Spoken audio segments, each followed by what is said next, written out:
Thank you, Samuel. Okay. So good evening, everyone, and welcome. I am Jenny Simpson-Spencer, and on behalf of the Carimed Group, authorized distributor by Novartis, it is a great pleasure to greet you all, and thank you so much for joining. Carimed and Novartis are partners who are committed to supporting you with continuing medical education, bringing you useful and relevant topics in order to enhance your ability to offer your patients the best treatment option based on evidence. Allow me to introduce our esteemed moderator, Dr. Dane Levy, who will also bring greetings on behalf of the CCFP. Dr. Dane Levy is a medical doctor who has his private practice in the community of Fort Moore for the past 33 years. He ascribes to the motto, do unto others as you would have them do unto you. He graduated the St. Mary High School, where he served in the capacity as head boy. He then went on to further study at UWI, where he graduated with a BSc with honors and also went on to do his MBBS. His life has been and continues to be one of service, as seen in him being the student lion and hall chairman from back then at UWI, and two-time president of the Rotary Club of Spanish Town, as well as a former member and president of the Portmore Chamber of, founding member and president of the Portmore Chamber of Commerce. He also served as chairman on the board of governors at the Waterford Primary School and presently chairs the board of the Bridgeport High School and also that of his alma mater, where he also served as board trustee. Truly a gentleman and a doctor of service in his community. His passion for service is also been extended to his professional association, the Caribbean College of Family Physicians, where he's presently the honorary secretary of the Jamaica chapter. And with all of that, he still makes time to lecture and mentor young physicians at the Department of Community Health and Psychiatry in the Faculty of Medicine at University of the West Indies, correct. Dr. Levy is a Christian, a husband, and a father. And we're happy that tonight he has chosen to serve in the capacity of our moderator. And so without further ado, I'll hand over to Dr. Levy so he could take us through tonight's proceeding. And in the absence of a rousing applause for him, we're going to type our one in the chat to welcome him. Over to you, Dr. Levy. Take it away. Thank you, Janice. All right. And I had asked Lynn to extract some of that from what I sent her. Oh, it's okay. Yes. He could not dictate to me what I'm to say. I know Dr. Levy too long. Okay, ma'am. Yes, we have been coming a long road. Good evening, everyone. On behalf of the Caribbean College of Family Physicians, Carimed Group, and our authorized distributor, the authorized distributor of the Novartis products and the Novartis Group, I just want to say what a pleasure it is for us to be joining with these distinguished Carimed Group, distinguished, yes, in Jamaica, and I suppose by now it might be Caribbean-wide, and of course Novartis worldwide, always partnering to produce quality products. And this evening is no exception. We expect, and I know we will be having a quality presentation, judging from our presenters. The topic this evening, study results, heart failure with improved ejection fraction in the Afro-Caribbean population, fact or fiction. And the second one is a review of prove and evaluate.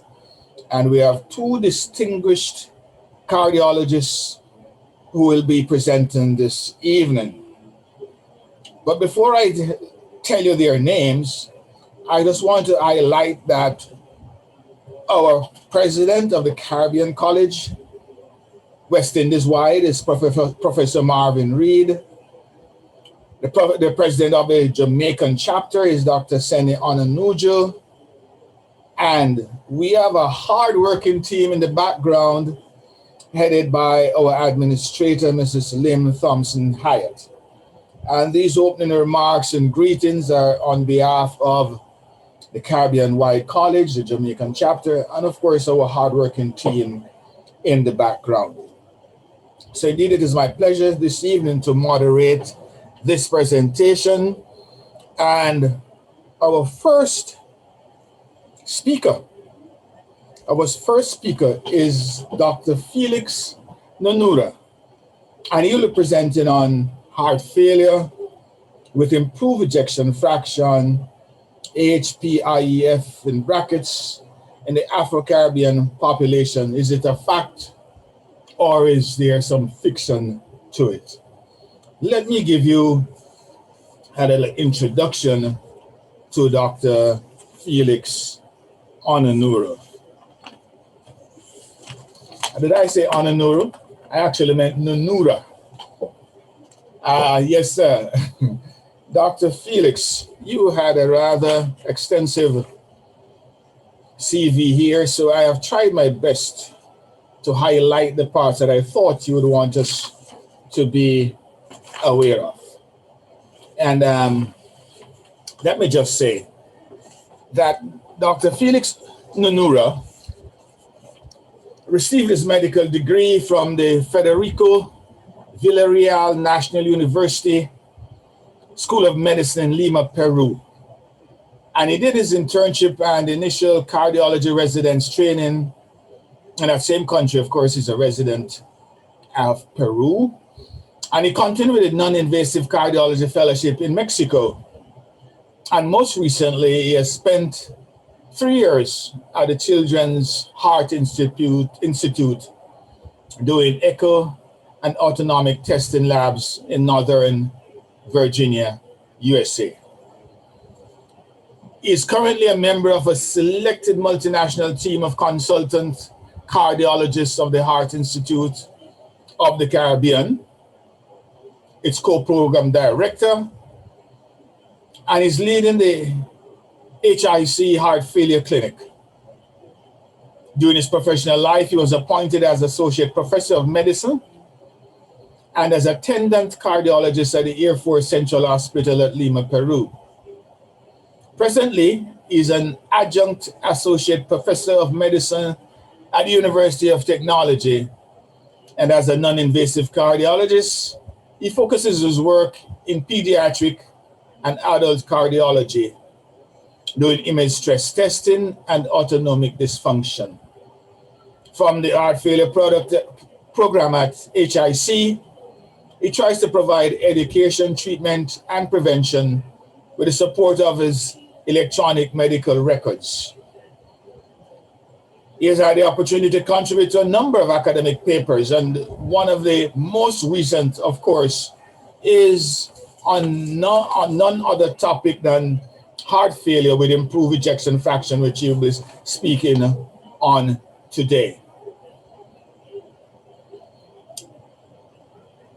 He has been honored with the National Award of Cardiology and the Medical Residency Award in his native Peru, and he's a fellow of the American College of Cardiology, and he's very passionate about teaching, research, and is interested in cardiac imaging, hypertensive disease, cardiac autonomic dysfunction, and heart failure in special populations.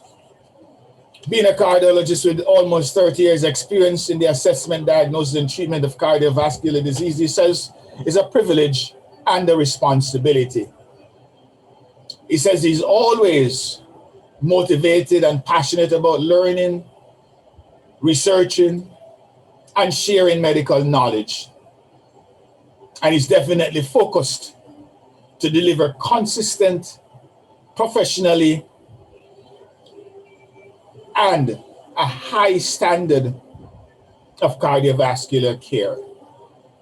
So without further ado, I would just like to ask Dr. Felix Nonuru Aris, MBBS, DM, FACC, to unmute his mic and proceed with your presentation, sir. Thank you so much. Thank you so much, Dr. Levy, for wonderful presentation. Thank you, Ms. Simpson, for the invitation. I feel really honored to share with you some experience because this is kind of the result of about 5 years working here in Jamaica. And of course, very happy to be here in Jamaica. Uh, Will you please present, start sharing the presentation?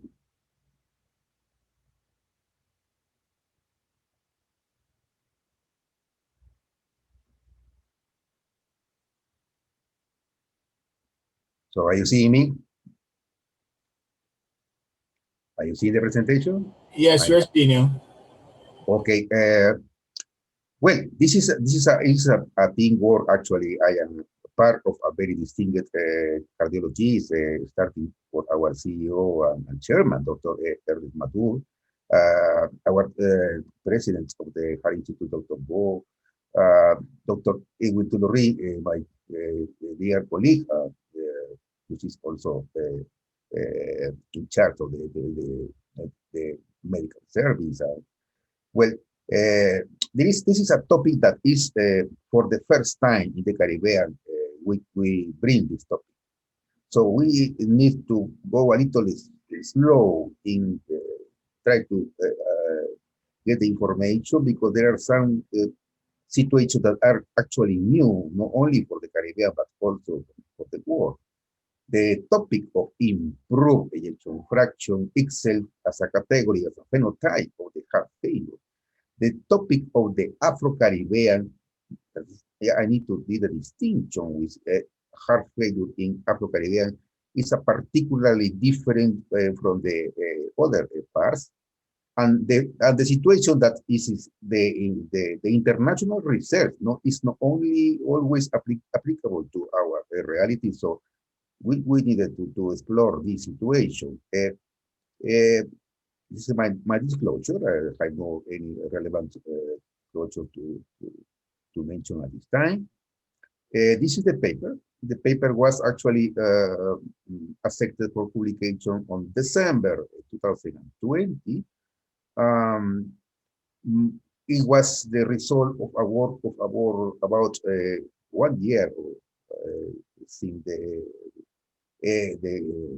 end part of 2017 until the last part of 2019. Little by little, we were getting the information and producing the paper. The paper was accepted in December. So I would like to start trying to highlight some important concepts because in between December to now, definitely we are changing. And just the last week was published the new universal definition of heart failure, and that was a paper in the Journal of Heart Failure. So second, just weeks ago, the American College of Cardiology for the first time published the first document related with improving ejection fraction. So there are two situations that actually happened after our publication, and I am happy because I really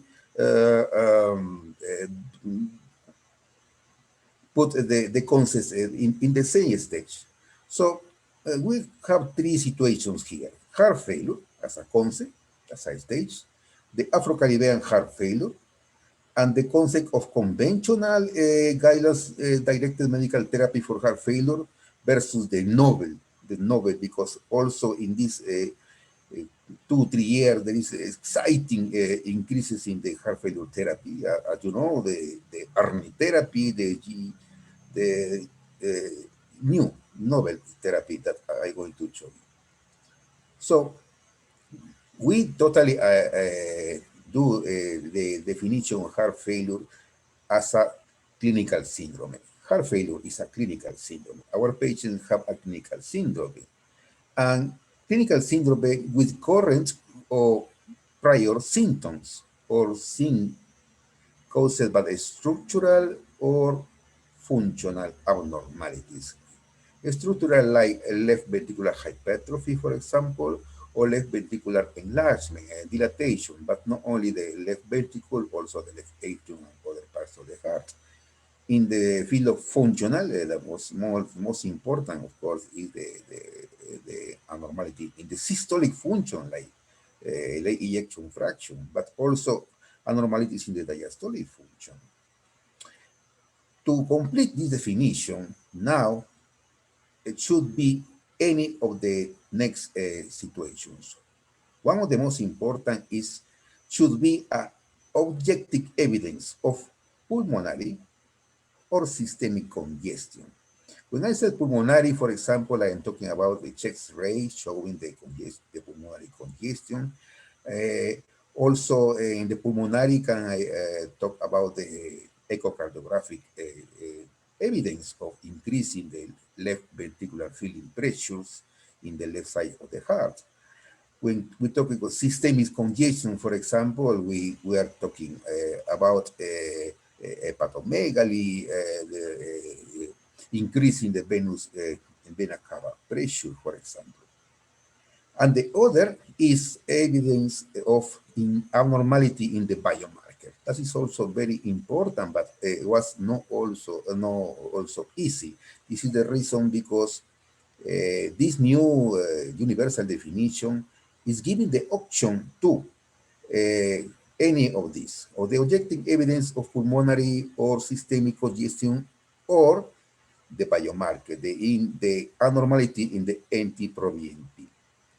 In our case, we have the concept of the clinical syndrome, current prior symptoms, objective evidence, but no have the NT-proBNP in all the patients, so we prefer don't mention as a criteria for our patients.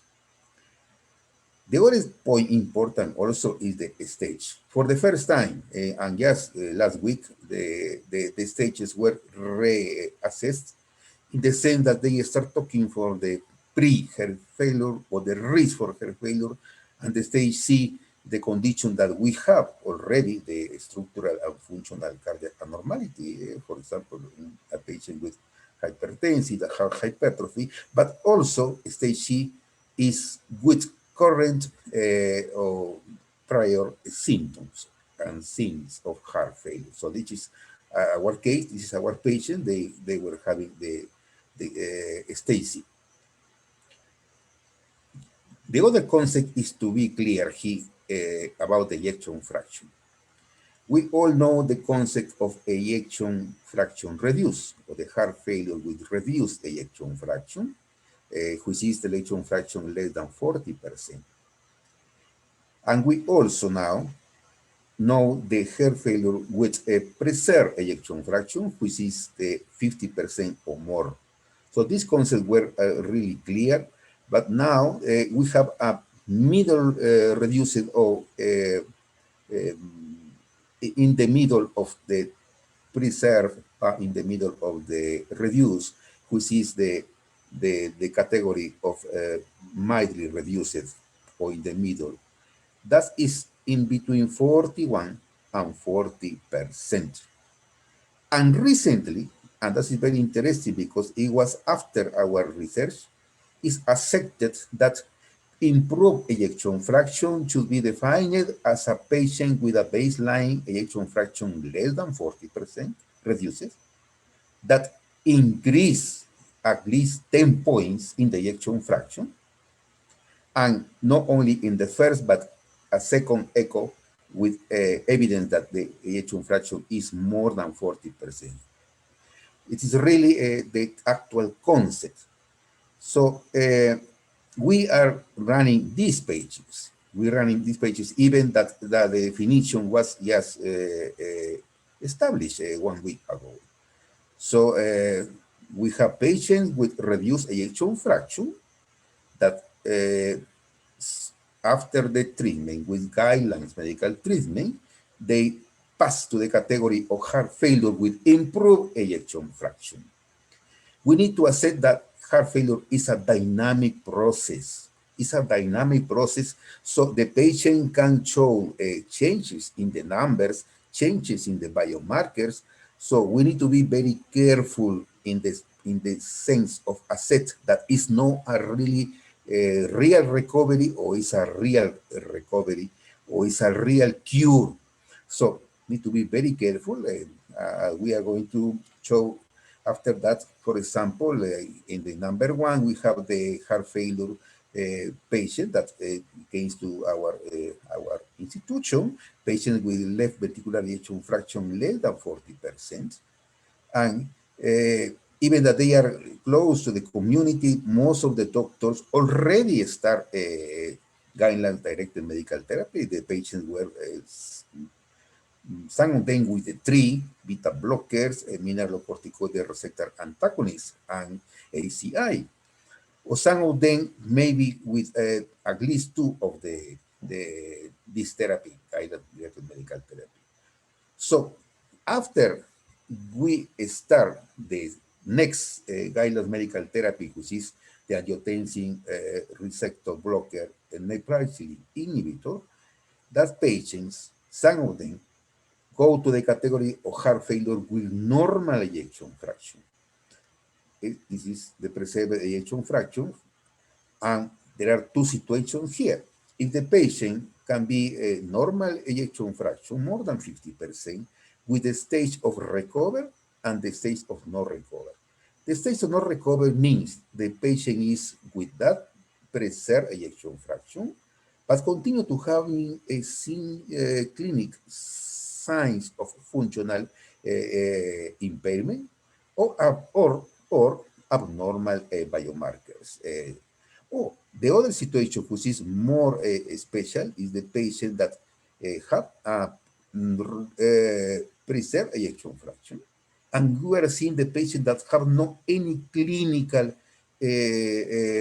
signs of congestion, pulmonary or systemic congestion, and actually we test the biomarker, and the biomarker is showing no abnormality. This is literally close to the stage of cure, but be careful again, because this patient in the dynamic stage, still there is no definition to stop the medicines or change the medicines in a very free manner. We need to be very careful and assess every patient in a very individual way. So what was our journey to get at this point of improving ejection fraction?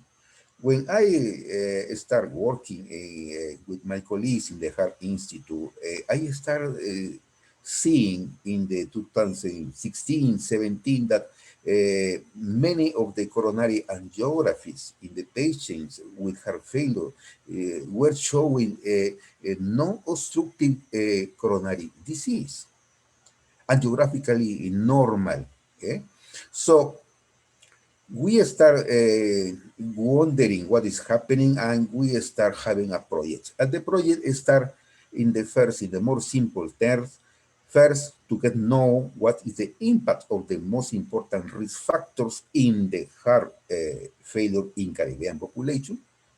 The other project was to get know if the patients are mostly ischemic, defined like angiographically abnormal coronary arteries, or they were actually non-ischemic, defined like no obstructive coronary arteries. After that, we start checking the proportion of patients that are presenting to us as a reduced ejection fraction, or the proportion of patients that were in the middle range or the middle ejection fraction. More lately, we start checking the new effect of the novel therapy, because the novel therapy normally has been tested in places that are not the Caribbean. A good portion, in the case of sacubitril valsartan, for example, a good portion was in America, but a big portion was in Europe. So we, at that point, we never had our own experience, and that was the intention of start testing this medication in Afro-Caribbean. When we start seeing changes in the heart, As a consequence of this new therapy, we start wondering what is the frequency of the improving, what is the final outcome. If they will recover, they are remission, they are persistent, or they are no responders also. So this is the three most important observational studies that we did in these 4 years. One of them is the heart failure demographic and clinical features, the Caribbean perspective, a single center, 100 cases. The second one was the study of the coronary angiograms in Afro-Caribbean patients with heart failure and reduced ejection fraction. That was an unsolved equation. And finally, in 2019, we published a real-world evidence for the tolerance of effectiveness of the first drug, sacubitril valsartan, in our population, Afro-Caribbean. So here are some information that is coming from 2017.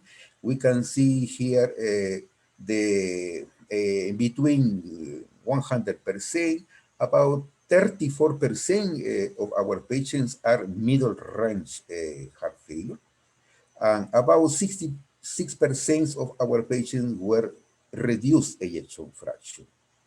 You can see also the association with some conditions. For example, the association in the reduced ejection fraction, we are seeing hypertension and diabetes, but also the same proportion of in the middle range ejection fraction. Also, we are seeing the proportion of the non-hypertensive, non-diabetic, is more prevalent in the cases of reduced ejection fraction than the other patients. The age in the middle range ejection fraction is most about close to the American population, the 70s. But in the reduced ejection fraction, we found very young patients, an average of 61 years old. And of course, this population have a more significant proportion of dilated idiopathic cardiomyopathy that is definitely different to the proportion of the middle. And this is the whole group,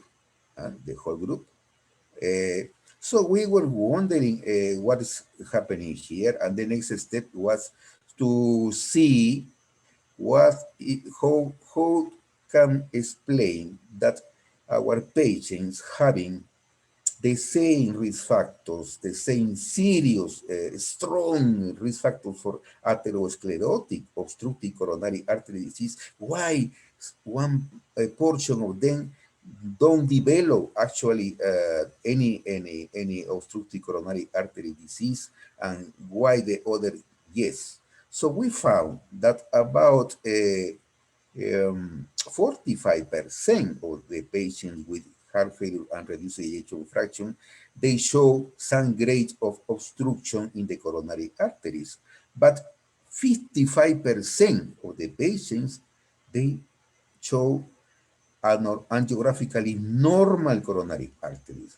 And you can see that risk factors for both groups are actually the same. Both diabetic, both hypertensive. The only difference, obvious difference in the ischemic population is, of course, the history of heart attack or myocardial infarction. So, in the next was the lesson. The first lesson here is among Afro-Caribbean patients with heart failure and reduced ejection fraction, angiographically proven non-ischemic dilated cardiomyopathy is more frequent in the proportion of the 55% versus 45%. More frequent than the ischemic dilated cardiomyopathy. That is suggesting that despite both groups, ischemic and non-ischemic, were exposed to similar coronary artery disease risk factors, there are probably other reasons that might play a role in the etiology of the left ventricular failure in the Caribbean. For the other side, we found that in Afro-Caribbean patients, similar to African American, the higher percentage of cases of heart failure are attributable to modify a risk factor. This is very important in the sense of prevention because they are modified risk factors, talking about hypertension and talking about diabetes especially. And fewer cases are associated with obstructive coronary artery disease. However, there is a portion, maybe up to 30% of the patients that they are coming with us without history of risk factors, without hypertension, without diabetes. So this is the portion that we call other reasons, idiopathic cardiomyopathy, and probably one portion that could be up to 10% they are cardiac amyloidosis. So finally, in this introduction, we start checking about the conventional and the action of the novel guideline-directed medical therapy for heart failure. This is the conventional therapy that we know, the ACE inhibitors, the beta blockers, the mineralocorticoid receptor blockers, especially aldosterone antagonist blockers, and the combination of hydralazine and nitrates. There are a clear positive effect in this conventional therapy. The ACE inhibitor or angiotensin receptor blocker showed 17% reduction in mortality, beta blocker 34%, aldosterone blockers 30%, and the combination therapy that includes nitrates is 43%. So that is the fact. And we again start wondering what happened with the nitrate, why nitrate were so specifically in a high proportion, so benefit in the patients. So in the late 2017, we have available in the Caribbean the sacubitril valsartan. Most of the effects of this medication are associated with the blockage of the neprilysin.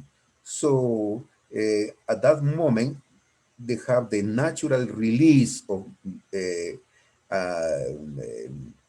vasodilators, the natural release of natriuretic peptides, the adrenomedulin, bradykinin, which for me is one of the most interesting substance to analyze, angiotensin 2 and others.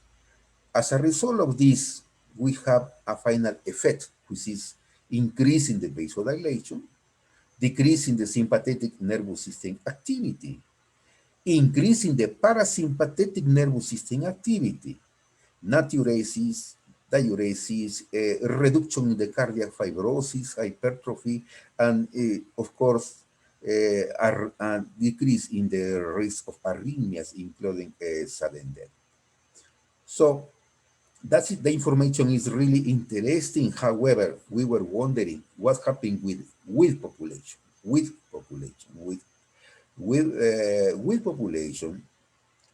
until the comparison study, which this is a sub-study actually, that Milton Pecker was one of the leading doctors in this.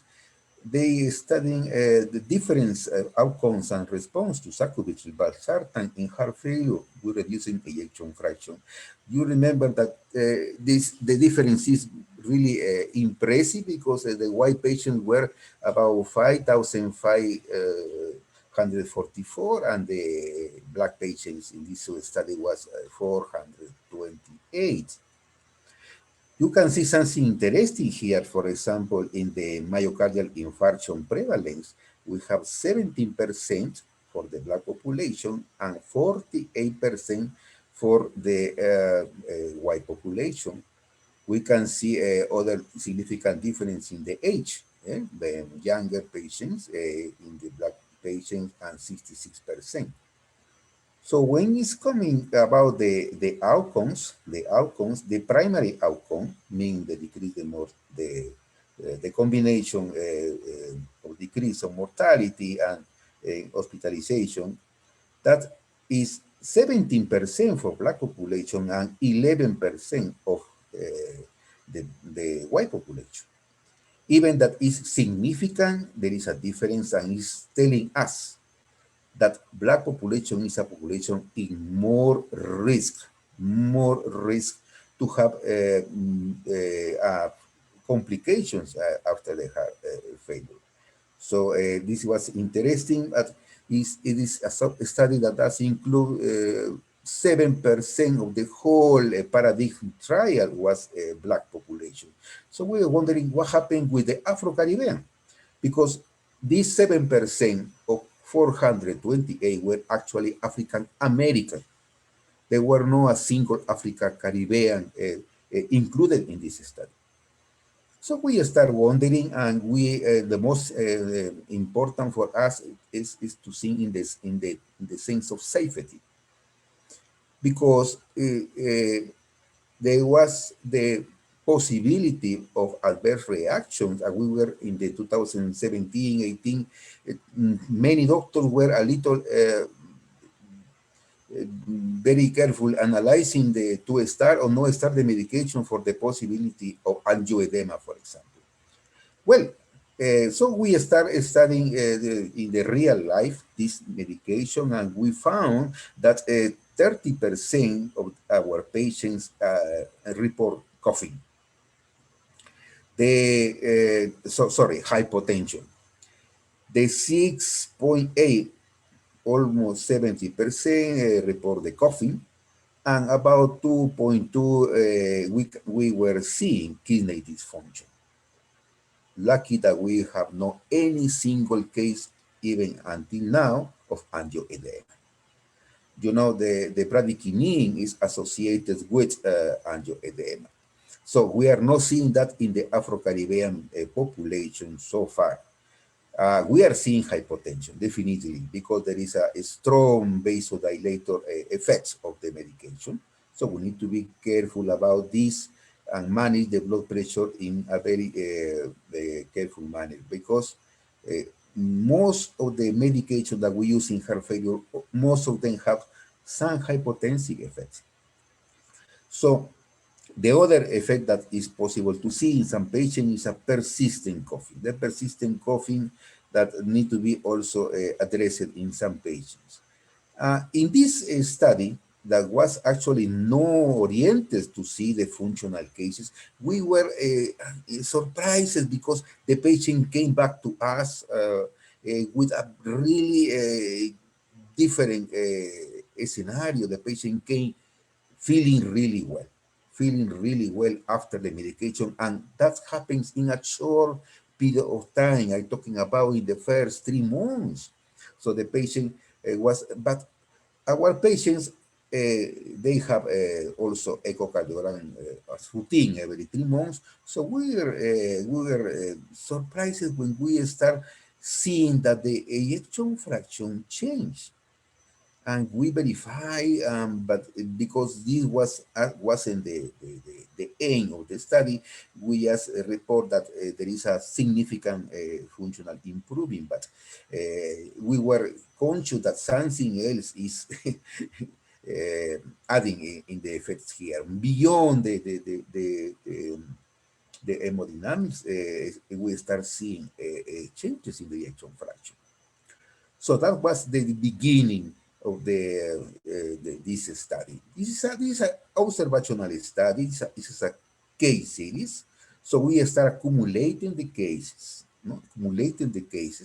and our objective, our aim, we aim to explore specifically the magnitude of change in the left ventricular ejection fraction in response to the treatment with the current guideline-directed medical therapy that includes the baseline conventional plus the ARNI therapy.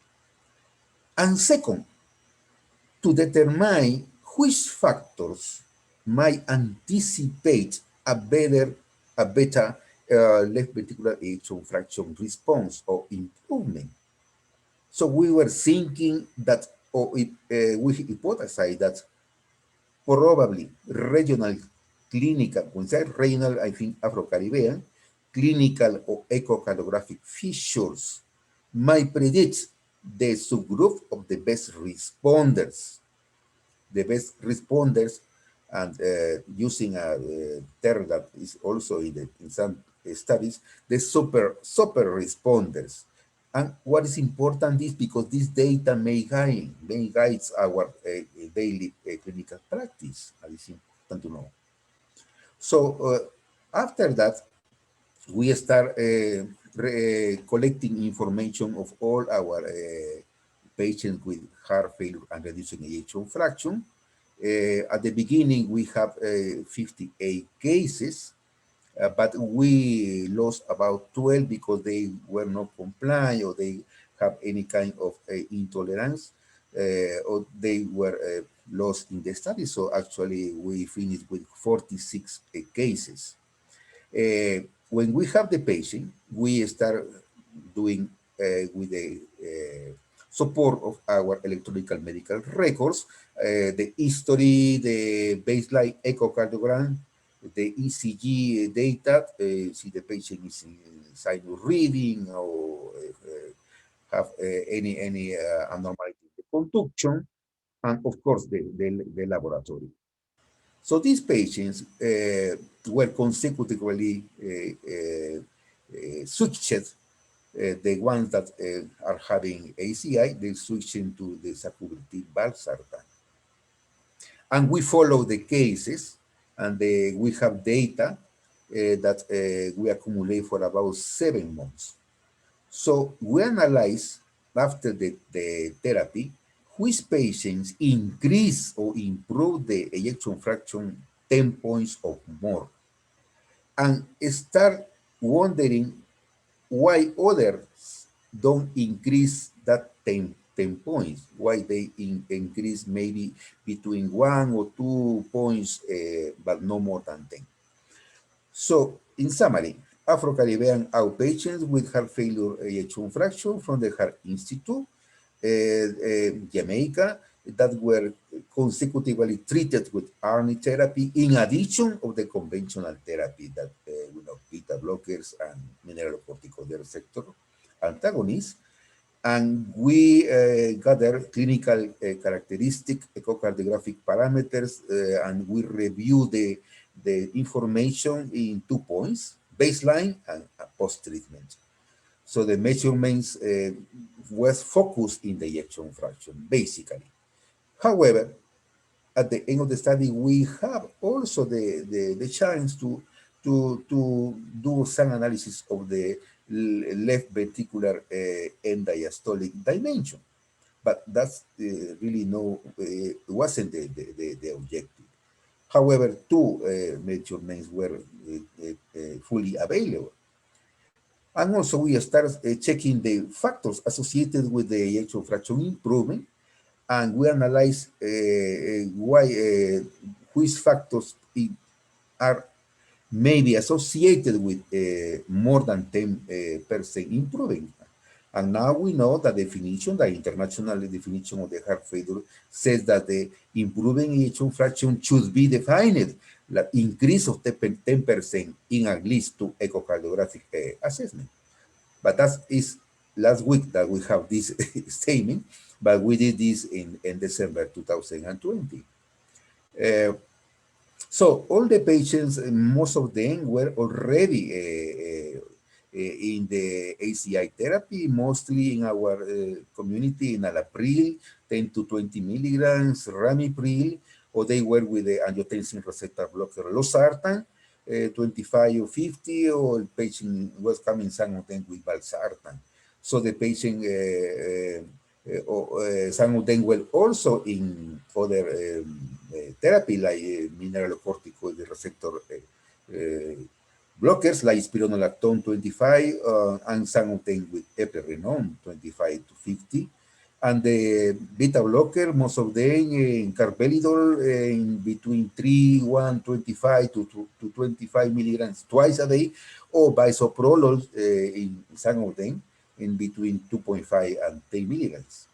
So when the patient were with this conventional therapy and it was in a reduced ejection fraction, If the patient was stable, meaning the blood pressure, the systolic is more than 100, there is a normal potassium, and there is normal kidney function, more than 70%. They were stopped in the ACI and they were switched. And we were trying to titrate the sacubitril valsartan to the target doses. So we start with 24, 26, which is the 50 milligrams twice. After that, the 49, 51, which is the 100 twice. And finally, we try to reach the target, which is the 97 with 103 in the first month, if possible. Every three weeks, we start checking the medication. Before give you the results, I want to share with you some specific cases that we have. Also, some of them, or most of them, were presented in our monthly meetings with the University of Pennsylvania, with the Perelman Center of Advanced Medicine team, and we discussed the cases with them because the cases were really interesting. I remember this first case. This was a lady, 43 years old. She was with history of hypertension and diabetes, and during the last part of the pregnancy, because the pregnancy, she started having the uncontrolled hypertension, and after that, she was admitted with symptoms of shortness of breath, chest pain, and developed acute coronary syndrome that was showing in the ECG. So the patient came with us actually with the effects of all this pattern, and we sent the patient to do the angiogram, and for our surprise, the angiogram showed angiographically normal coronary arteries. So this patient started being treated with 40%, and after the therapy increased to 53%. And the baseline dimension of the ventricle was about 66 millimeters, and post-treatment reduced to 74. This other case was also interesting. The second case, 49 years old, male, no history of any significant risk factor. He came with us with heart failure and atrial fibrillation. We sent the patient to the angiography, and the angiography came normal, angiographically normal coronary arteries. This patient was really spectacular because we reviewed the study many times, and we found a super response because the patient came to us to 25% and all normalized the ejection fraction to 60%. And the ventricle went from 55 millimeters to 40. Unfortunately, this patient in the late stage of the study, the patient died. But the patient died because suddenly he started having manifestations, very aggressive lung cancer. That the next case here is a patient of 56 years old, female. This is that's a cluster of risk factors: hypertensive, diabetic, obese, that remind us the cardiometabolic syndrome, dyslipidemia. She was in normal sinus reading. This patient, because the cardiometabolic syndrome, we ordered a nuclear medicine and myocardial perfusion scan. And the myocardial perfusion scan show left ventricle, no left ventricle tracer attenuation. In other words, normal myocardial perfusion scan no showing ischemia, no showing ischemia. So the patient went to 30% to 50, and the dimensions from 74 to 47. That was also interesting case many patients, especially here in Jamaica, I am seeing many ladies with the metabolic syndrome that I call, in a joking way, the combo. The patient is overweight, the patient is having hypertension, dyslipidemia, and some of them have intolerance to the glucose also. The other case, 60 years old, this patient is a male, no risk factors, no risk factors. This patient came from US in the time that actually early therapy was already approved, but the patient came with conventional therapy, and the patient was having some control in US, and that the angiogram showed severe multivascular disease, and they did a coronary artery bypass graft, and they put an ICD, implantable cardioverter defibrillator, because the ejection fraction at that moment was very, very, very low. So the patient came with us with a big heart, 75 millimeters, and the ejection fraction was 25. And we decided to start ARNI therapy, sacubitril valsartan, and the patient increased the ejection fraction from the very low 25 to 37. And the dimension decreased also in a way significant. The next patient is 45 years old, male. This patient is 45, is really a young patient. And he have risk factors, hypertension, diabetes, obesity, and also the key, the matter of even that he has risk factors, they have angiographically normal coronary arteries. This patient went to Trinidad, and in Trinidad they practice cardiac MRI that shows some fibrosis. And also the patient got an ICD. The patient really went no good. The 35% increased just 1-2 points to 37%. So it's a less than 10% increase in the category. And the ventricle, yes, they have a better response, but we really sorry about the very low improvement with ARNI therapy in this case.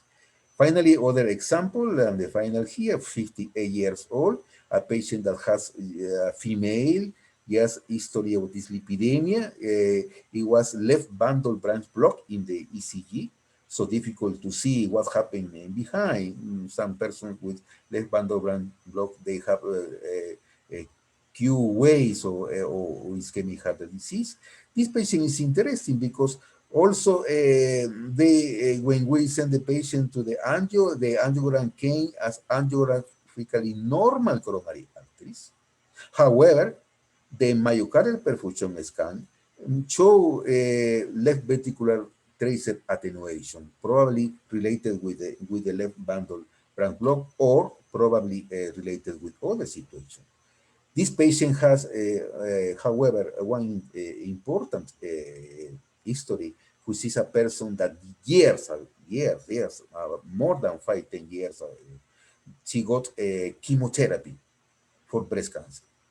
So we were probably assuming that some of this situation is associated with this. The ejection fraction went from 26 to 37, and the dimension from 70 to 69. So this is actually some cases that can graphic our results. We have the baseline clinical characteristics here for the total population. The age was 61 years old, 50% male, 61% about hypertensive, 32% diabetic, with a defined history of myocardial infarction is 70%. So mostly were patients with non-ischemic cardiomyopathy. The functional class was 2 in most of them. Atrial fibrillation in 19%, left bundle branch block in 23%. The blood pressure baseline, the mean blood pressure 137/82, potassium leaving 4.4, the filtration rate is kidney filtration rate more than 73%. 90% of the population were already beta blockers. 90% got mineral corticosteroid receptor blockers. 29% were with ivabradine, and 77% were with isorbit. The median doses for sacubitril valsartan was 33 milligrams a day. What showed the echocardiogram? In the echocardiogram, we are seeing that all of the cases were responders. The ejection fraction baseline was 29%, and the post-therapy was 40%. That is a mean increase of 11 points, which is statistically significant. Also, we have the chance of the data, even that was not the goal actually, to see the changes in the structure of the heart, but we're seeing a decrease in the left ventricular diastolic dimension. Here is important to separate when we are doing studies for cardioremodulation. We actually are seeing the end systolic volume, one of the most important parameters standardized for the body surface area, and also the end diastolic volume to see the full information and talk about remodulation, cardiac remodulation studies. We saw that from the whole population, the 63% were the call us the super responders, a more than 10% points increase in the ejection fraction. And we are seeing 37% of the patient less than the 10 points increase in the ejection fraction. So we're seeing these final results, and we were actually wondering what is going on here. Yeah? Why these patients are kind of super responders and the other are also responded, but no in the grade of left ventricular ejection improving category. What is a phenotype different? So we compare, this is the ejection fraction that we can see also in the group one. In the group one, the ejection fraction increased from 28 to 44.9 after the 7 months study. And in the group two, that is the no responders or less than 10% responders, were the almost 1 or 2 points. In the structure part, the decrease in the diastolic dimension in the group one, and the decrease, but no more than 1 point in the diastolic dimension.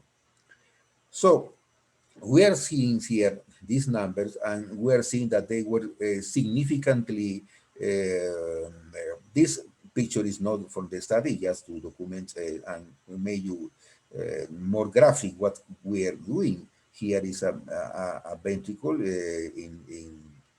before the treatment, dilated, and this is after the treatment. The ejection fraction kind of different, and the end diastolic dimension decrease. This was the case of the situation of the group number one, the one that increased the 10 points, no? And we were seeing a left ventricular ejection fraction mean change of 58%, significantly statistic. Also, we seeing a 10% reduction in the dimension, also significant. Comparative with the group two, they were responders, but they were mildly or slightly responders. So we put the two groups and were analyzing with electronic medical records associated factors. In the responders, we are seeing a difference. For example, changes or difference in the sex and gender. Females more hypertensive, more active hypertension in this group, comparative with the other, less amount of diabetes, and also we were seeing more obesity in this group of responders, and there were two variables that have no really a clear explanation, because the patients, some patients with left bundle branch block and atrial fibrillation, there were significantly more difference with the group of no responders, especially in the group of left bundle branch block. Remember that the patients with YQRS and the left bundle branch block, as a reason for that, they are candidates for a cardiac resynchronization therapy, and cardiac resynchronization therapy is now a very well recognized therapy to reach the stage of cardiac remodeling in a very impressive way. They are actually super responders with the, in this case, device therapy. Well, we are seeing that even that we are seeing difference or a trend in the difference, they are not significant. However, that is for us worthy to explore with more powered studies in a next study. So they are here just to finish this part, some points of discussion. The first point that I am trying to hypothesize here is there is a role of the obstructive coronary artery disease versus the ischemia with no obstructive coronary disease in our patients. Some of our patients have probably ischemia with no obstructive coronary artery disease, or our patients have actually microvascular dysfunction. So, because in the mechanism of ARNI, we are seeing that the block of the neprisilin increased vasodilator therapy, and probably this is associated with bradykinin of other situation, and is probably this the situation that made the patients to increase the function in the ejection fraction in so impressive way. So this is a point that still have no answer, but this is a hypothesis. The point of microvascular disease is very important. We need to accept that not all the patients have obstructive coronary or occlusive coronary artery disease. Some patients, they probably have microvascular dysfunction, which could be in the two manners, could be in the manner of microvascular spasm, or endothelial dysfunction. So here there are myocardial factors that affect the microvascular function. For example, we can see every day patients with left ventricular hypertrophy, reduced diastolic time, amyloidosis, increased intramyocardial pressure, increased intracavitary pressure, and tissue edema, factors associated with microvascular dysfunction. And also in the other part, the possibility of some patients with microvascular spasm. The other point to discussion is some baseline feature that we found, or some baseline features in the population Afro-Caribbean, are associated with more likelihood of ejection fraction improving. If that is real, there is Afro-Caribbean heart failure, a population of super responders in the world. So we have no actually significant data. However, we are seeing a trend.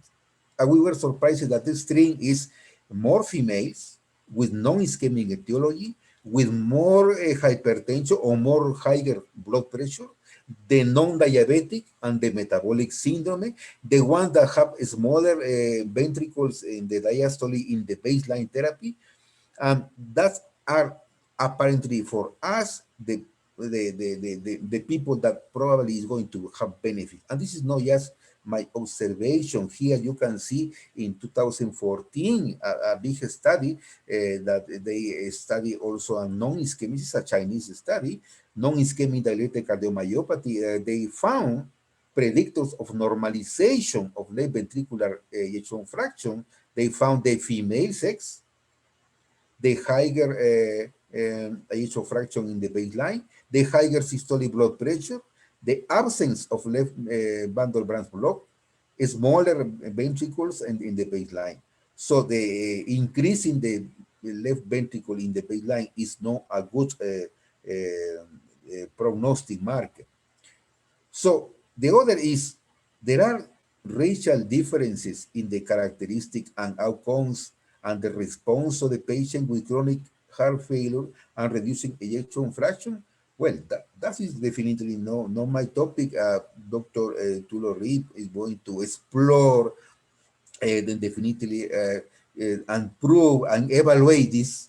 I just wanted to mention something. We have no clear studies in Black population, pure Black population. The only that I remember clearly is Black population, yes, I study, is this, the heart failure trial, the Afro-Caribbean heart failure trial.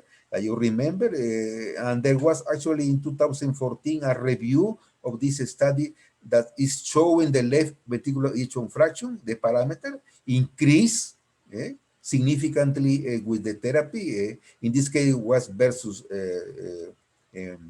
no active drug. And in the other, they were showing also a decrease significant in the left ventricle the diastolic dimension. This is a study similar to us, to our observational study. That is interesting because this is a very pure Black population, and in this case, they use vasodilator therapy, as you know. Well, just in the last week,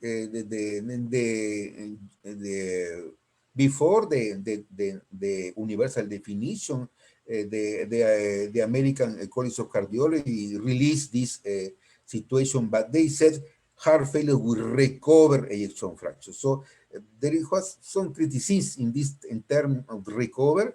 So definitely we agree that this is a complex situation. There is no consensus in the definition, diagnosis and management of this population with they call recover.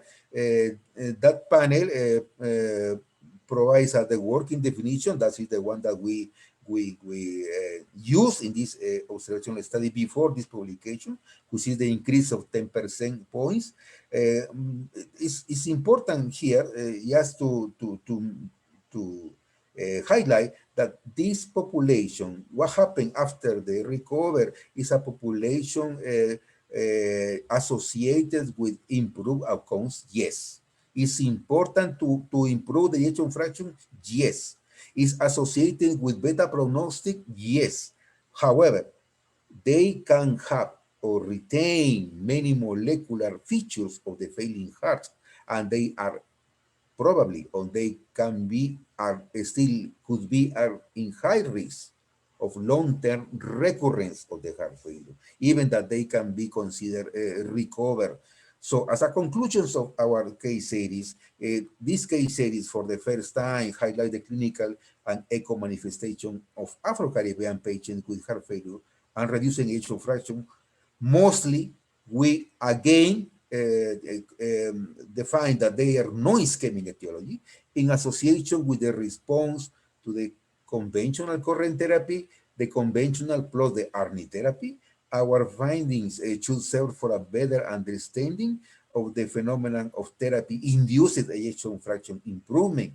And in some extension, even that is not was not our goal as a study, the therapy induces reverse of cardiac abnormality structure, cardiac remodelation.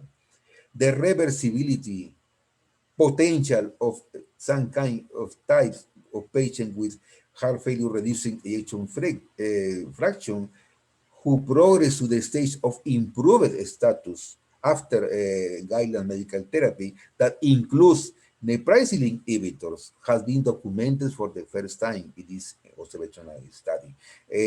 As also, there we observe differences, although not significant, may be worth it in the future for further investigation. They deserve to do more powered studies in order to gain insight into the different interaction with the current medical therapy in Caribbean region.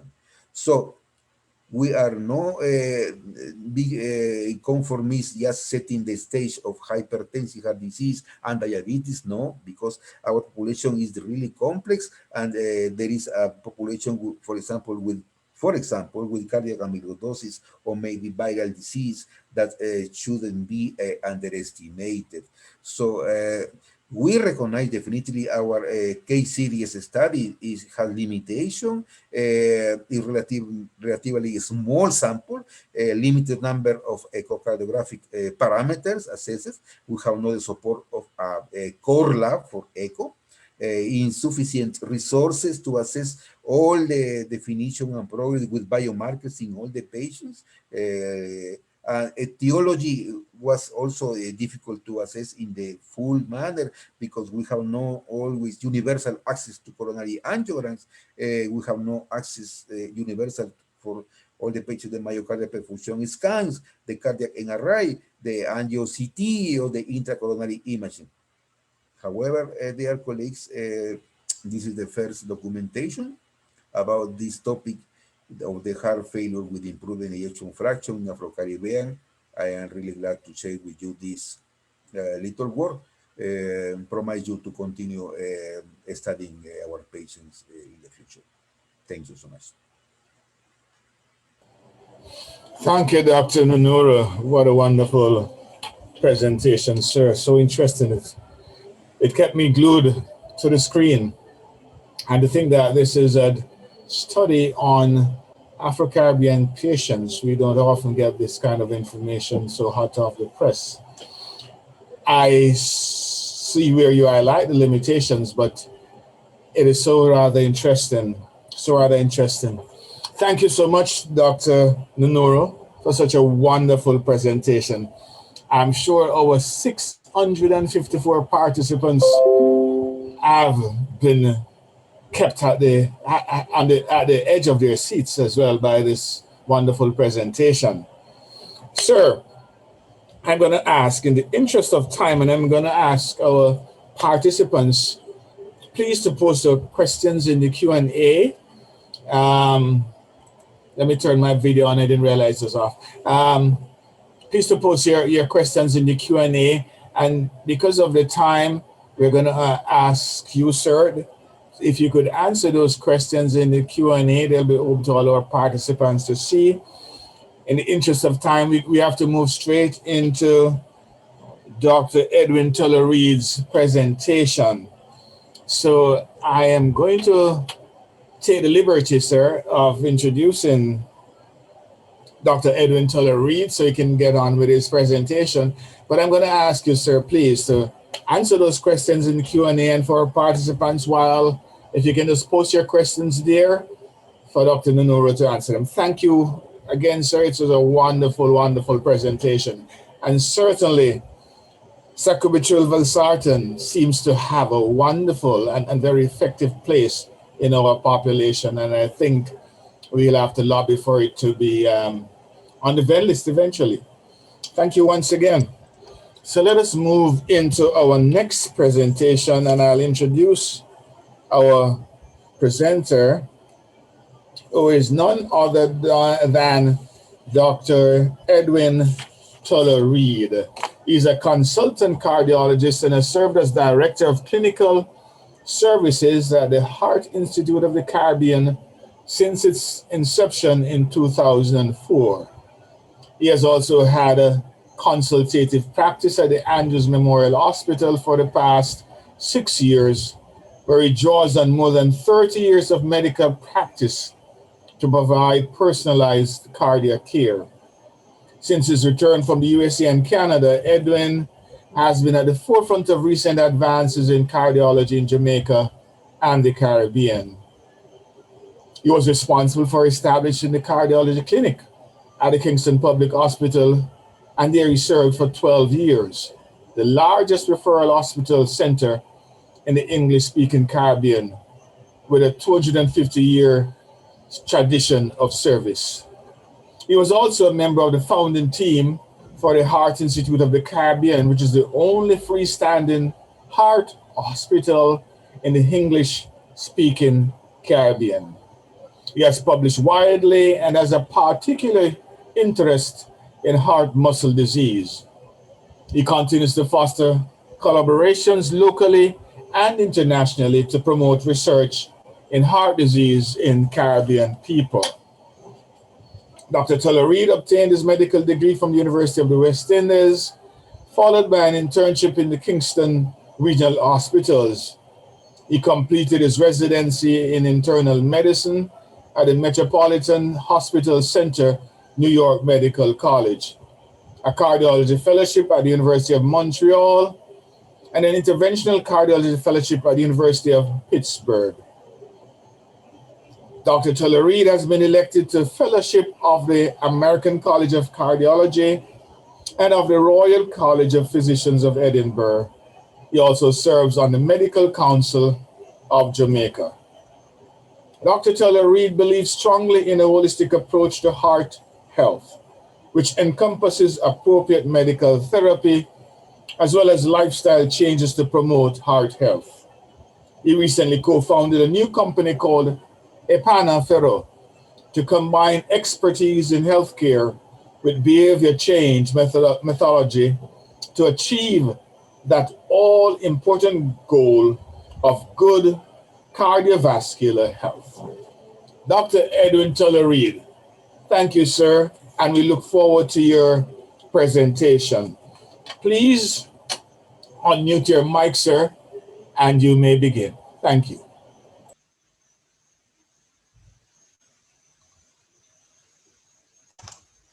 Well, thank you very much, Dr. Levy. I hope everybody can hear me. My mic should be unmuted. Let me. Yes, sir. Hearing you loud and clear. Hearing me loud and clear. All right. Okay. Let me see if I can do this sharing process here. And now, where am I at?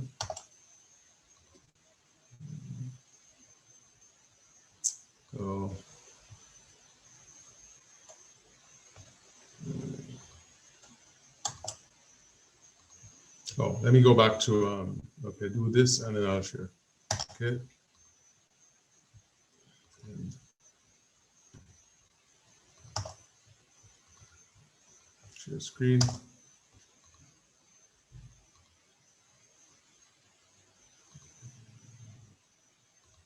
Okay.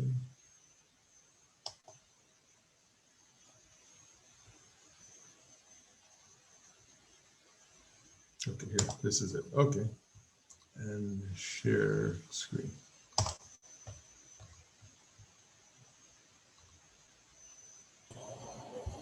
Very good, sir. Are you seeing it? Okay, great.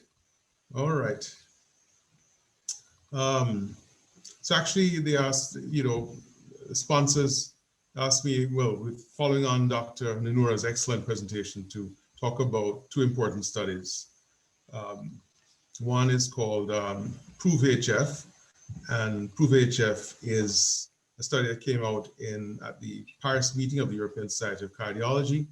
And everybody may know, I don't know the type of audience, but they may know about the Paradigm study in 2014, which demonstrated that the combination drug valsartan, sacubitril valsartan, actually was superior to conventional therapy in terms of an AX inhibitor or ARB in the treatment of heart failure. So it's led to a change in the guidelines, and Dr. Nura spoke about guideline-directed therapy, medical therapy, and now ARNIs are regarded as the first line in treatment of heart failure with a reduced ejection fraction, as patients with heart failure and low ejection fractions, and as opposed to an ACE inhibitor, and they can be used first. They can use before switching. You have to have a patient on an ACE inhibitor or an ARB. You can start if the patient has an ejection fraction under 40% right now, according to most of the guidelines, with sacubitril valsartan, otherwise known as sac-val. So Paradigm proved that, demonstrated a mortality benefit, and also demonstrated, an improvement in certain biomarkers. And we learned a bit about biomarkers. There are characteristics that measure biological events, happenings in biological systems. And they're usually things that you could blood test, for example, that you can draw. For example, we know that in heart failure, there's elevation of a natriuretic peptide, ANP and BNP. BNP is more easily measurable, and BNP's the pro molecule BNP, which the pro molecule is actually a little more stable when it's cleaved, produce BNP from N-terminal probe. The N-terminal portion is more stable and more measurable, and we use that commonly in terms of patients who are breathless, determining whether they may be in heart failure or the breathlessness may be caused from something else. So that's important to know. So what this sort of new study looks more at mechanisms in terms of why does valsartan, sacubitril valsartan, work? And this is basically it. What they did is actually looked at a group of patients, switched them from whatever they're on, an ACE inhibitor or an ARB, to sacubitril valsartan, and they followed them. And they followed them for a year, and they looked at two things. They looked at a biomarker, N-terminal brain natriuretic peptide, and they also looked at echocardiographic parameters, right? And what they noticed is, the study is quite involved, and you have inclusion criteria, basically patients with low ejection fractions, and exclusion criteria as well. But they looked at a couple of things. One was changes in the size of the heart and the function of the heart. So ejection fraction, what happened to ejection fraction, what happened in terms of the left ventricular end diastolic volume, and they indexed it so you could compare patients more easily depending on the body size and body surface area. And they also looked at an important biomarker, the one we use most commonly, and N-terminal pro-BNP. And the good thing is that it included quite a number of patients, of Black patients. And we're talking about patients, Afro-Caribbeans, who want to know whether or not a drug like sacubitril valsartan could be used in Black populations, primarily Afro-Caribbean populations. And there's some evidence from this, right? So it's not a study to prove efficacy, it's a study to sort of assess the mechanism. So what happened, they noticed in a fairly short time, I think within the first 6 months, there's a significant drop in the N-terminal pro-BNP.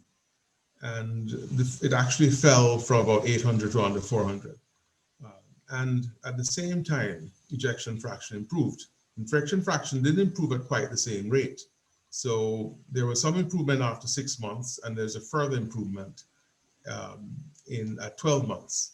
So it suggests that a change in the biomarker is a very good guide in terms of how likely it is that the patient will benefit from administration of a drug like sacubitril valsartan.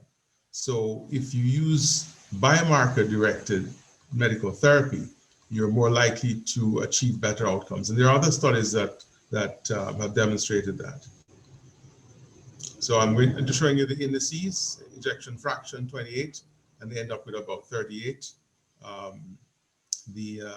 Whereas the biomarker N-terminal pro-BNP started at about, it was 800 and something, and fell to about 455 at the end of 12 months. But you notice that most of the fall, right?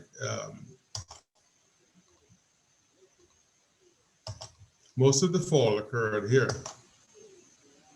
It's occurred in the, let me use this marker a little better.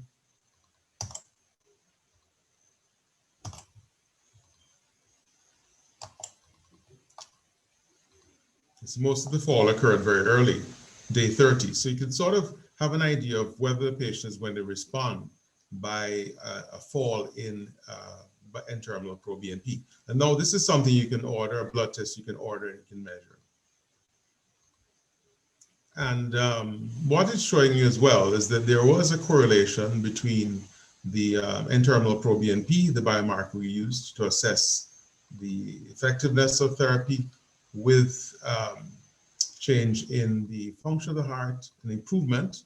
So the correlation was weak but significant, and the correlation obviously ejection fraction, as ejection fraction improves, N-terminal proBNP falls. So you have, hence the correlation coefficient here is negative. All right. And in the other parameters, as the heart got smaller, right, terminal proBNP fell and the heart tended to get smaller. So that makes sense. Now, what is, we heard us banning about this term remodeling. Remodeling means that when the heart is injured, it progressively enlarges, it dilates, right? And that is not a good thing. As it dilates, then it things tend to get worse. And that correlates with a decline in function. Patients get more breathless, and there's, a deterioration in the patient's clinical status. So it's showing you that, one, the other interesting finding is that a lot of patients, significant amount of patients did not reach the target dose. So this is more like a real world study. So this is more like what would happen. Not everybody gets to 200 twice a day, which is the optimal dose. Some people get to 100 twice a day, but most of the benefit occurred very early when you were at the small dose. So this is something important to recognize. So sacubitril valsartan works even in the small dose, even though getting to the optimal dose is ideal. At the lowest, at the starting dose, there is still benefit, and that's evidenced by the rapid fall in N-terminal proBNP which occurred.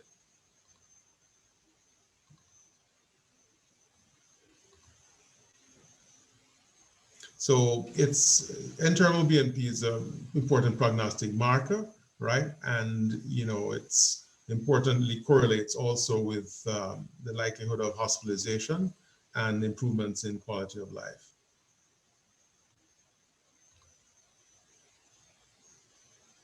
So this is just the rest of the study in terms of number of patients who dropped out, number of patients who are Black, the side effects from therapy, angioedema, which we know about already, and the limitations of the study. So the echoes were done at intervals, so at intervals of 6 months, which are quite long intervals. I'll give you an example of a patient we saw at the Heart Institute where we did echoes much more frequently. And that was a patient who responded very well to therapy, and that will give you an idea of the importance of frequent echocardiographic monitoring, determine exactly when these improvements are occurring. And so one can modify therapy appropriately.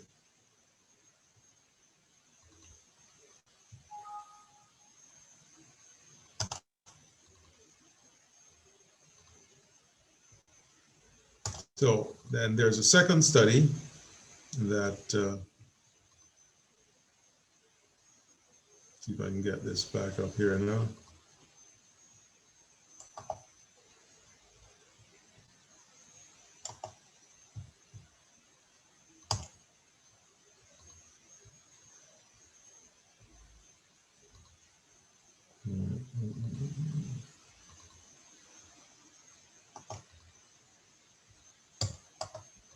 Okay, one sec. So you're about to share another slide? Yeah, I'm about to share another slide. Could you help you like for before? some reason, yeah, help Yeah, me with that. Yes, so thanks. go again now. Got over Yeah. that. Yeah, No, that's let me good. share a screen again. No problem. And Excellent other so sites. far, right, guys? Put your Yeah. ones in the chat.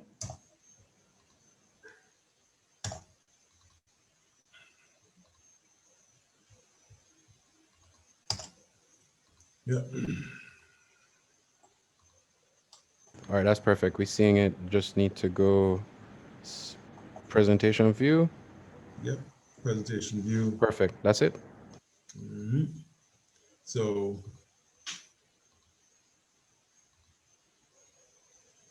this is yeah. So this should be it. This is another study called the Evaluate Heart Failure Study. And this is another trial to determine sort of mechanistic data. So the first trial was all the patients who had been on the one we'd spoken about earlier, the PROVE heart failure. All patients had been on ARB or ACE, right? And they're switched to an RNE, that's sacubitril valsartan. And this time patients were randomized for 12 weeks to sacubitril valsartan or enalapril. Now, the first study, there couldn't be randomization because it wouldn't have been ethical for you to continue using an ACE inhibitor or an ARB long term when you know from the data from the Paradigm HF study that a RNA is superior. This one allowed only 12 weeks, right, of comparing ACE to an ARB, determine whether there's any significant difference in an important indicator or important indicators of improvement of heart failure. So now, one of the things is that RNAs, that's angiotensin receptor and angiotensin receptor and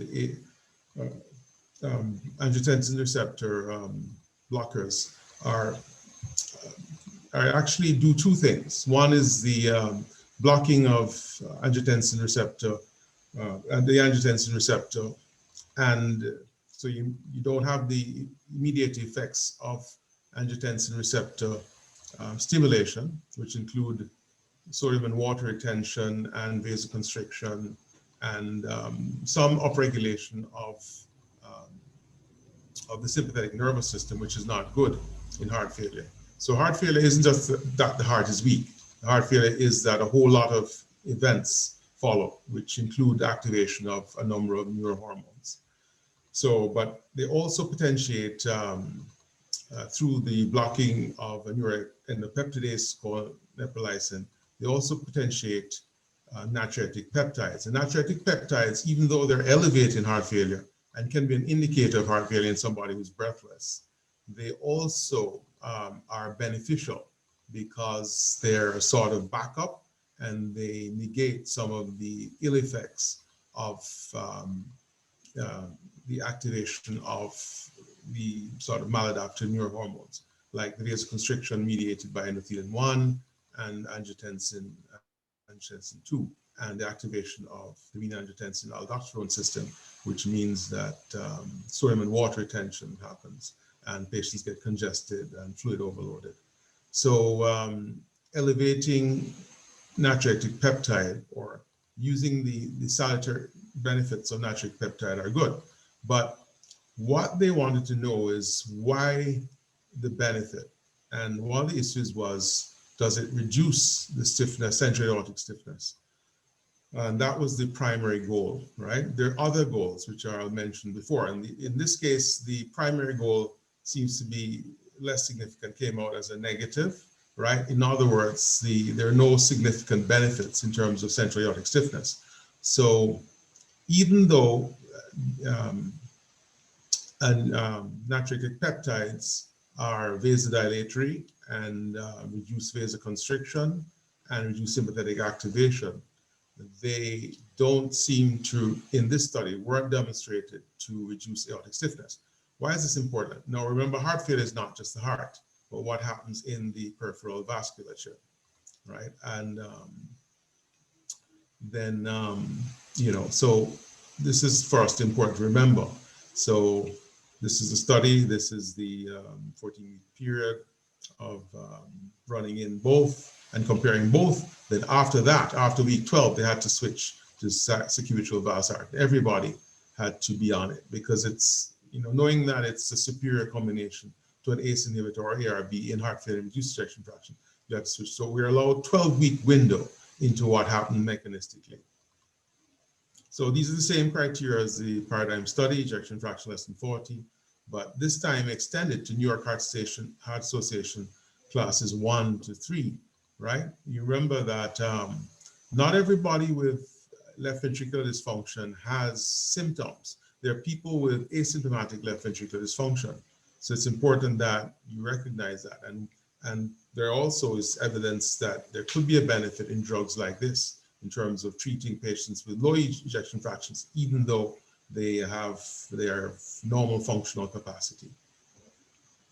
So don't worry about this too much. It's an index of central aortic pressure. And as a colleague of mine said that, you know, central aortic pressure is what the brain, the heart, and the kidney see, so it's important. Central aortic pressure is also partly determined by what they call a reflected wave. As the heart contracts, it pushes blood into the vasculature through the aorta, and there's impedance in the aorta created by what happens in the microvasculature, and that there's reflection of that wave back towards the heart, and that can actually, if it's reflected too early, will meet the wave generated, the forward wave generated from the next contraction at a bad time, and increase central aortic pressure. So what this study was trying to determine is whether or not the RNE works not only on the heart structurally by causing reverse remodeling, that is the heart getting smaller and ejection fraction improving, but also worked to reduce the effects of heart failure on the peripheral vasculature. And that wasn't demonstrated in this study. However, there are very important secondary endpoints that involve the same biomarkers we mentioned before, N-terminal pro-BNP, and also quality of life, right? They used a very sophisticated instrument called the Kansas City Cardiomyopathy Questionnaire, which combines functional capacity, that means, you know, whether you can exercise without getting very short of breath, with issues like self-efficacy and quality of life, a lot of the subjective experience of someone would have heart failure. And what it fortunately demonstrated, even in this short time, is that patients felt better, and their biomarkers also improved. That means the N-terminal pro-BNP actually fell. So in a short 12-week period, patients actually do feel better subjectively. You probably have patients on sacubitril valsartan and notice that they right away do feel better and do express an improvement in their quality of life. And that also is good motivation for continuing to take it. So even though, you know, some people say the cost, but when they recognize the improvement in their symptoms, they're willing to continue taking it and to continue to allow you to escalate the dose. The important thing to remember too is that what we discovered from the other study, from the proof trial, that even at the starting dose, there is significant benefit. So if you're not able to escalate the dose, it doesn't mean you should discontinue taking sacubitril valsartan, right? You can persevere with the lower dose as long as there is clinical improvement, as long as there's improvement in quality of life. And hopefully if you wait long enough, and the last study showed maybe as long as a year, you will see improvements in terms of things you can measure in terms of the function of the heart, ejection fraction, or a decrease in the volume of the left ventricle. So this is a study where the primary endpoint was negative in terms of trying to determine whether a change in peripheral vascular resistance mediated by an RNE would actually translate into an improvement in cardiac function, or would be the basis for some of the improvement, at least in cardiac function,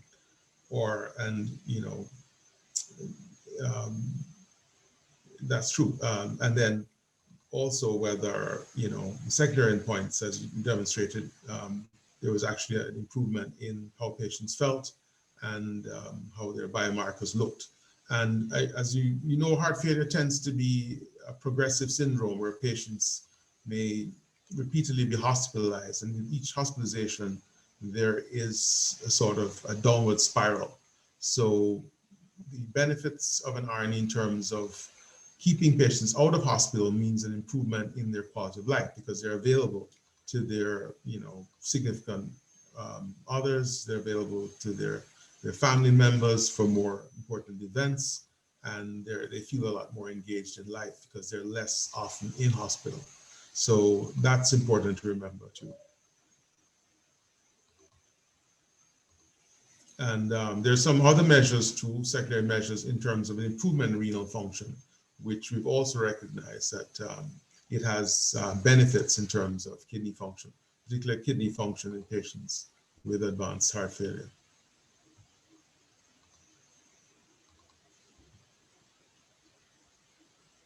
So that's that study. Let me, can you take me out of this again into,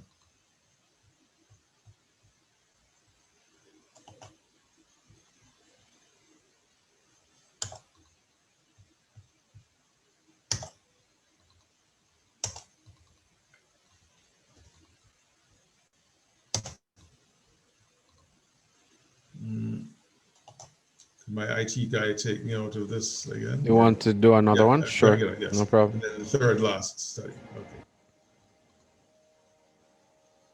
okay.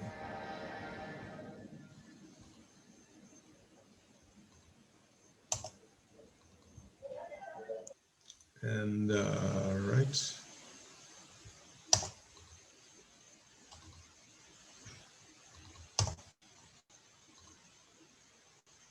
Okay, so Dr. Noura, this is just a very short review, just sort of reinforcing some of what Dr. Noura said, right? So this is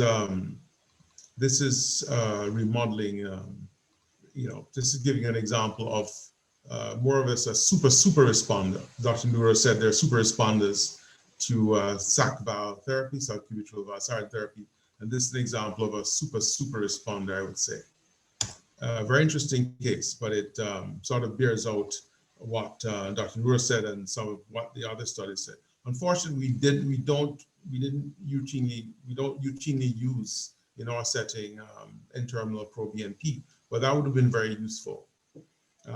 So this is a patient we saw at the Heart Institute in April of 2018, and she presented with a history of sort of insidious history of shortness of breath, easy fatigability, and mild ankle swelling.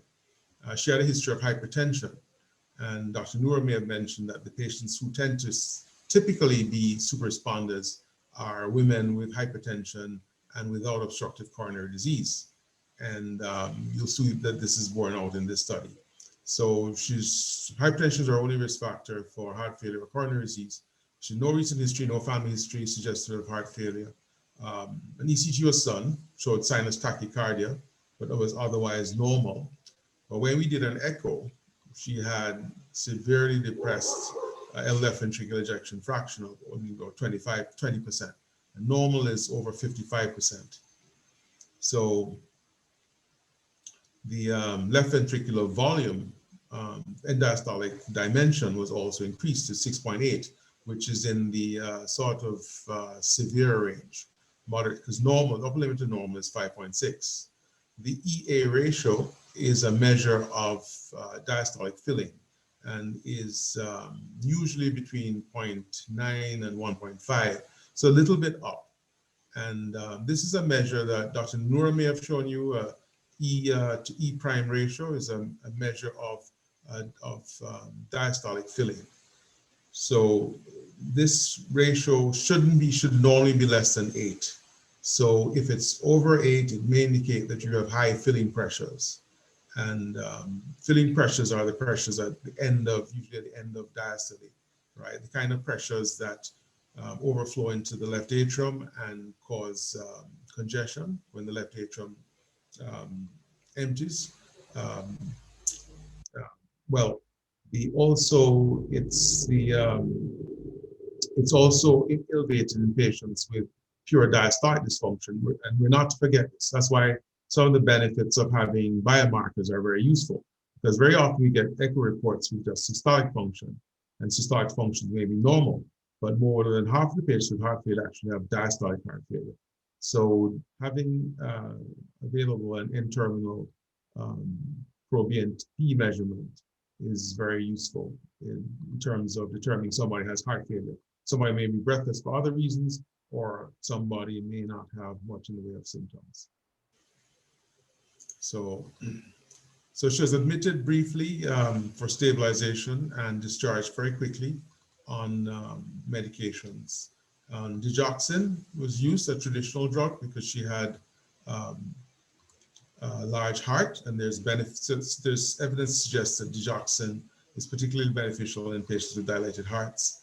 And we used ivabradine. We didn't use a beta blocker because her blood pressure was borderline, and she tolerated.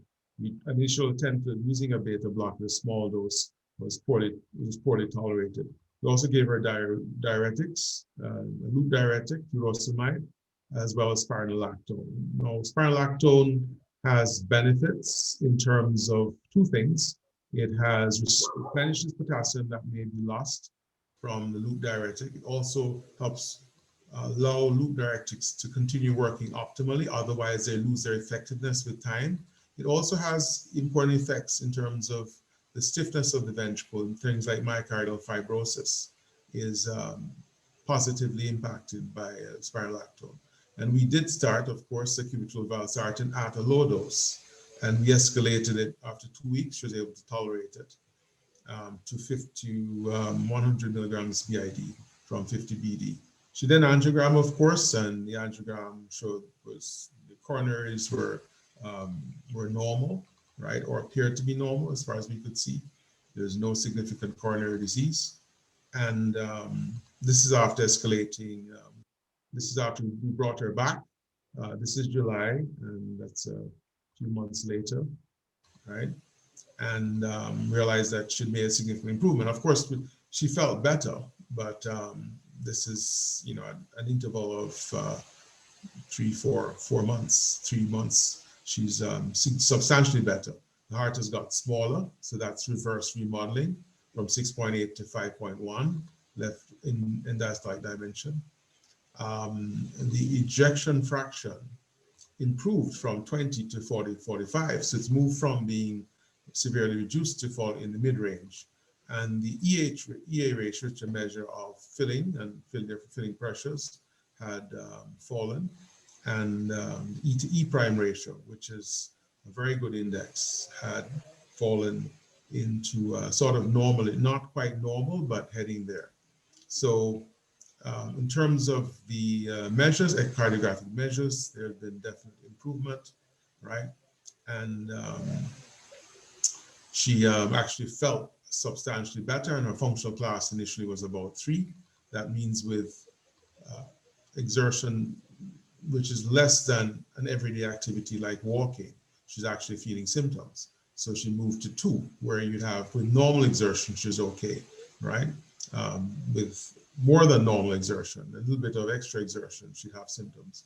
But with the regular activities, simple activities of daily living, she was asymptomatic. So we were then able to add a beta blocker, because we noticed her blood pressure actually improved.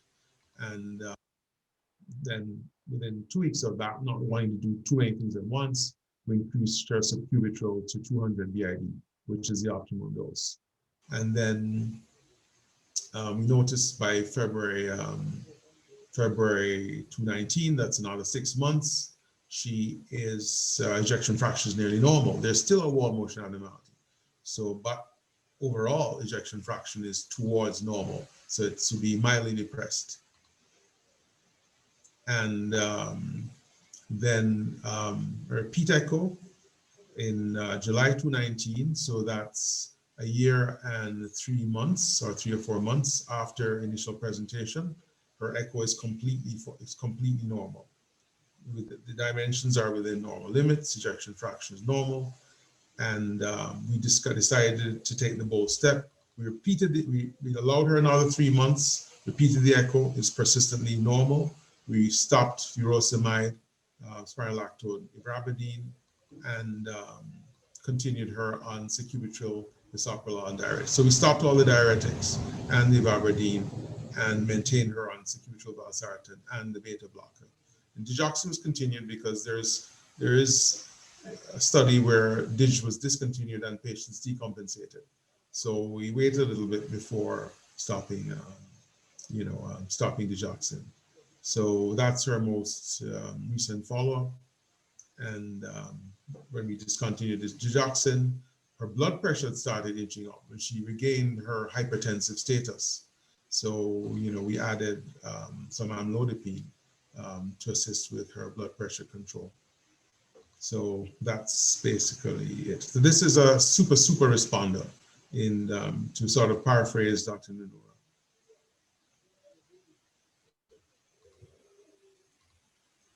Can you take me out of this thing again? And any questions? Dr. Tuller, wonderful presentation, sir, as we have become accustomed to. I see by the responses in the chat that everyone was able to follow easily and that you were clearly understood. Now, we are running a bit against time, and there was something on the agenda, or supposed to have been on the agenda, that was left off, and it is a presentation by Rudolph Jackson. He's one of the reps for Novartis. And sir, we're gonna impose on you a little and ask you if you could please answer the questions in the Q&A and allow Rudy Jackson to do his presentation on Carimed. And he will do a short presentation at this time. So sir, thanks once again. Of course, the vote of thanks will be more ably presented by Mrs. Sophia McKenzie at the end of our webinar. But for now, sir, we're gonna ask you, please. I can see a lot of ones coming up in the chat. All panelists, attendees, so a lot of ones for your presentation, sir, and I concur with that as well. But in the interest of time, I'm gonna ask you to take the Q&A questions, please, sir, to answer them in the Q&A and allow Rudolph Jackson to do his presentation at this time. Thank you so much for now. And of course, Sophia will be doing the vote of thanks later on. So,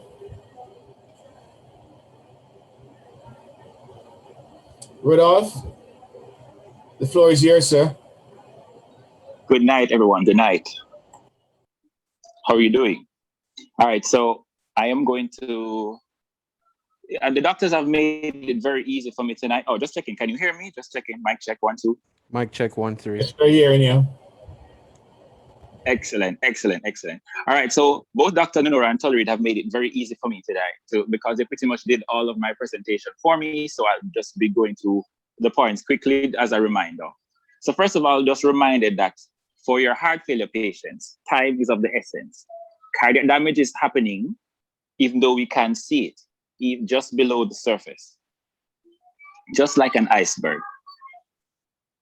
The declining systolic function as a result of heart failure leads to continuous overactivation of the renin-angiotensin aldosterone system in order to compensate for the reduced cardiac output and the simultaneous deficiency in the naturative peptide system.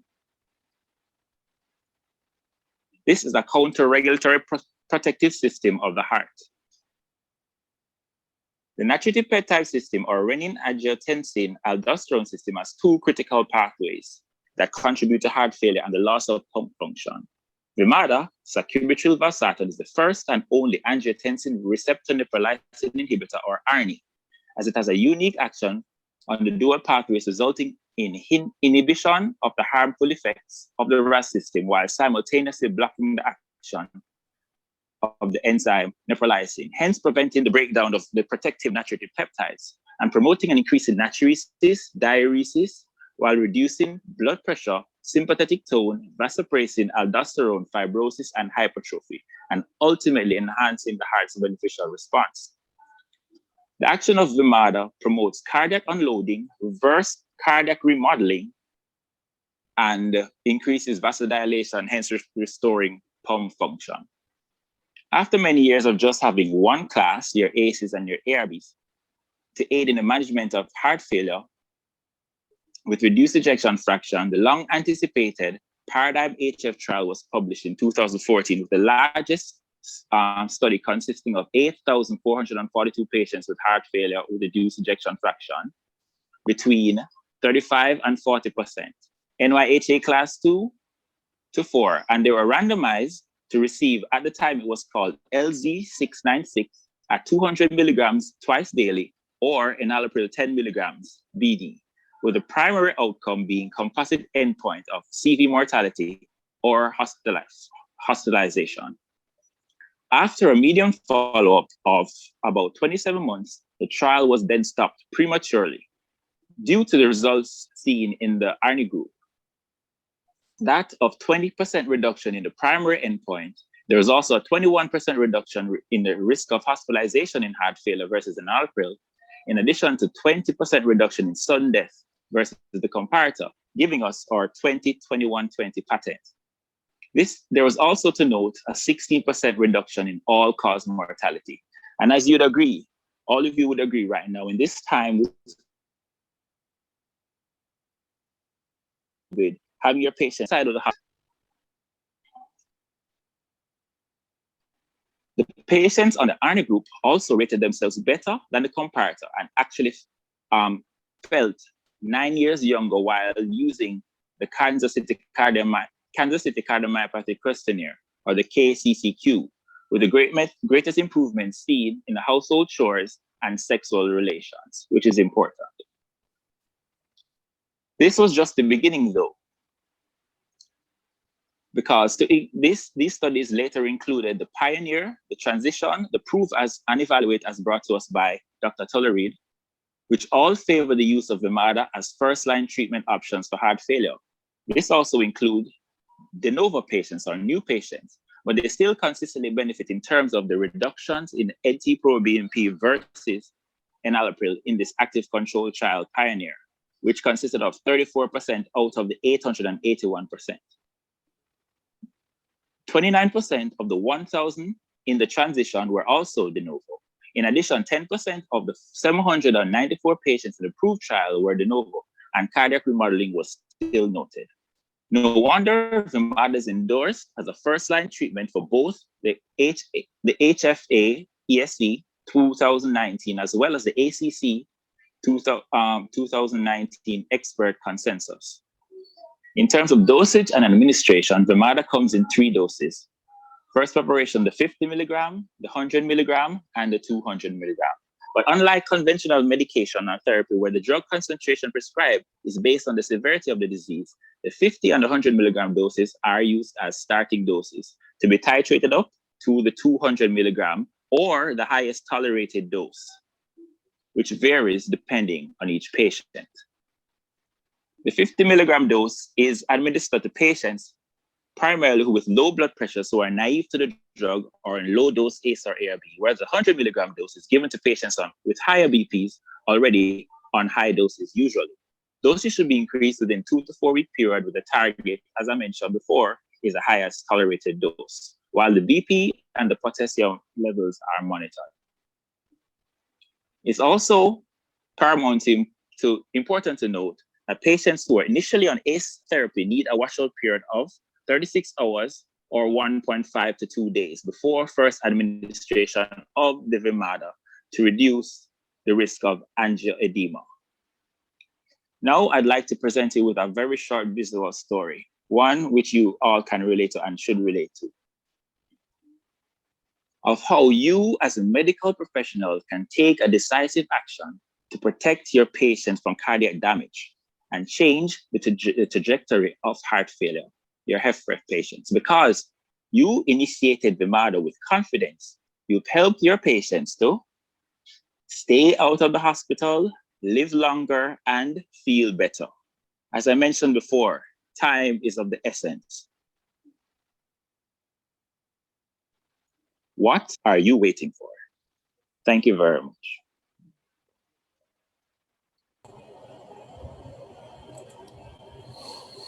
Thanks, Rudolph, for Thank that you, wonderful Rudy. presentation.